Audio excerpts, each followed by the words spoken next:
गौरी साहब 6 साल मैंने ये अमानत जिस पेटी में संभाल के रखी हुई थी उसके ताले की चाबियां मैंने अपने औजार बंद के साथ बांध के रखी। 6 साल में एक लम्हे के लिए भी गफलत का मुजाहरा नहीं किया। आप देखें मैंने 6 साल इस अमानत को संभाला है। 6 साल तो पाकिस्तान में कोई हुकूमत नहीं संभाल सका। वैसे मियां साहब ये बात तो मियां नवाज शरीफ साहब ने भी कही है कि आप पार्टी सदारत के इम्तिहान में पूरे उतरे हैं।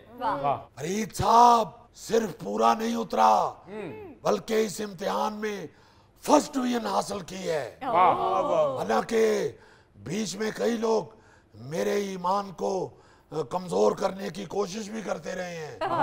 कई लोग कहते रहे हैं कि तुम्हें नकल करवा देते हैं, तुम्हें बूटी सप्लाई कर देते हैं। बल्कि एक ऑफर तो ये भी आई, ये ऑफर भी मुझे आई है। आज मैं आपके प्रोग्राम में ये बता रहा हूँ। एक ऑफर ये भी आई कि तुम्हें दूसरे कमरे में बिठा के पूरा पेपर हल करवा देते हैं अगर मैंने इनकार किया। और इसीलिए मेरे अमानत वापस करने पर मुखालिफिन के मुंह काले हो गए बल्कि पैर नीले हो गए। मियां साहब ये हमेशा मुखालिफिन का मुंह काला ही क्यों होता है? चले आपको जो कलर पसंद है आप वो कर लें। और साहब ये एक कहावत है और ये मुंह की बात हो रही है, कुछ जनाना सूट की बात नहीं हो रही कि हर कलर में मिल सकता है।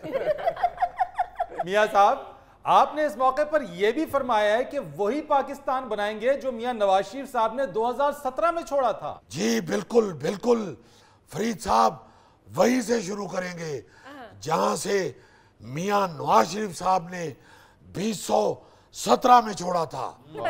मैंने तो फरीद साहब 2017 के बाद अपने घर के पीछे 2 नए कमरे बनवाए थे, मैंने वो भी गिरा दिए।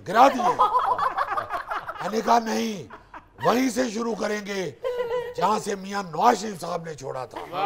जहां से मियां साहब ने कहा था मुझे क्यों निकाला। जी उस वक्त उन कमरों की दीवारें सिर्फ 4-4 फुट थी, हमने ऊपर से सारी गिरा दी हैं।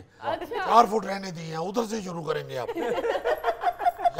यहाँ मैं ये भी वाजे करना चाहता हूँ कि हमारी इन दीवारों पर बलडोजर फेरने के लिए बानी पीटीआई की रहाई की साजिश हो रही है। अगर याद रखें हम ये साजिश नाकाम बना देंगे और हम ये दीवारें जल्दी जल्दी 9-9 फुट करके सियासी बरसात से पहले पहले लेंटर डाल देंगे इंशाअल्लाह। मियां साहब आपको ये यकीन है कि आप बर वक्त लेंटर डाल लेंगे?